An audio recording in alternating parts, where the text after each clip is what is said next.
تو سب سے پہلے جو ہے اس بات کا سوال کریں کہ کیا آپ مونیٹائز چینل ہیں, کیا آپ کے سبسکرائبر جو ہیں اس قابل, کیا آپ کے لائک کرنا. لیکن ایسا کچھ نہیں ہو رہا. وہ جو پریس کانفرنس کرنے والے ہیں, تقریب کرنے والے ہیں, انہیں زیادہ سے زیادہ 22 لوگ, 25 لوگ, 38 لوگ دیکھتے ہیں. بالکل یہ جبکہ جینون جو چینل ہیں جو دیکھے جاتے ہیں وہ ظاہر سی بات ہے وہ ریکویسٹ کیوں کرے گا آپ سے, پیسے بھی نہیں لیتا وہ. لیکن یہ اس طریقے سے میں سمجھتا ہوں یہ جتنے بزنس مین آپ کہیں یہ جو ہے تباہ کر رہے ہیں, انہیں پتہ ہی نہیں ہے کہ یوٹیوب ہے کیا, فلسفہ کیا ہے یوٹیوب کا. یوٹیوب بھی غلط نہیں ہے, یوٹیوب کے تمام کام مشینی چیک ہوتے ہیں سب. میں آپ کو بتاؤں مونیٹائز لے لیں یا ہم جو بھی ویڈیو چلاتے ہیں یہ انسان نہیں چیک کرتا, مشینیں چیک کر رہی ہوتی ہیں. ہمیں مسافر پاکستانی کو مونیٹائز ہونے سے پہلے انہوں نے 2 بار روکا. انہوں نے کہا ہارمفل ویڈیو آپ کے. اب میرے پاس اس وقت غالباً 450 ویڈیوز تھی. وہ یہ نہیں بتائیں گے, انڈیکیٹ کریں گے یہ ویڈیو ہے, بلکہ 450 ویڈیو کا دوبارہ جائزہ لینے کے بعد ایک پہ مجھے شبہ ہوا کہ یہ ہو سکتا ہے, وہ نکال لیا میں نے. سیکنڈ ٹائم پھر آیا اپلائی نو, ہم نے اپلائی کیا تو سیکنڈ ٹائم پہلا والا کلیئر ہو گیا. لیکن انہوں نے کہا متنازع ویڈیوز ہیں آپ کے اس میں, متنازع بتایا نہیں. پھر ہم نے اس کو سرچ کیا دوبارہ کئی ہفتوں تک, اس کے بعد پھر اس میں سے بھی نکالنے میں کامیاب ہو گئے. اور جو میں نے ٹارگیٹ کیا تھا کہ یہ کرونا پہ ہے یہ ویڈیو, یہ انہوں نے انڈیکیٹ کیا, میں نکال لیا, سیٹ ہو گیا, میں مونیٹائز ہو گیا. تو یہ مشینوں سے بالکل بھائی جی. اب یہ وہی ہمارے یوٹیوبرس کے لیے پیغام ہے کہ بھائی جان سب سے پہلے ہماری رسپیکٹ, صحافی کی رسپیکٹ. آپ کی رسپیکٹ ہے تو پیسے آپ کے پاس چل کے آئیں گے. آپ کو اپنی عزت پہلے بنانی چاہیے. آپ کی عزت ہوگی تو لوگ آپ کے پاس خود چل کے آئیں گے. سب سے بڑی مثال بھائی جی ہیں, یہ جب بھی آتے ہیں انہوں نے کبھی کسی سے پیسے چارج نہیں کیے, لیکن یہ آتے بھی کراچی سے ملتان ہیں, یہاں کے پروگرام کیا, پورے پاکستان میں گھومتے ہیں, جاتے ہیں اپنی جیب سے پیسے لگاتے ہیں. پیسے لگانے کے بعد یہ آ کر پھر اپنا پروگرام چلاتے ہیں جو لوگ دیکھتے ہیں, ویو کرتے ہیں. کیوں کہ یہاں پر یہ آ کے یہاں کے لوگوں کو دکھاتے ہیں.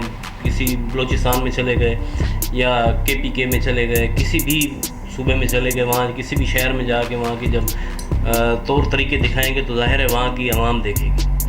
لہٰذا میرا تمام یوٹیوبر سے یہ پیغام ہے کہ بھائی جان اپنی عزت کو پہلے رکھیں, بعد میں کوئی اور کام کریں. ٹھیک ہے, any time every where keep watching only on earth today news.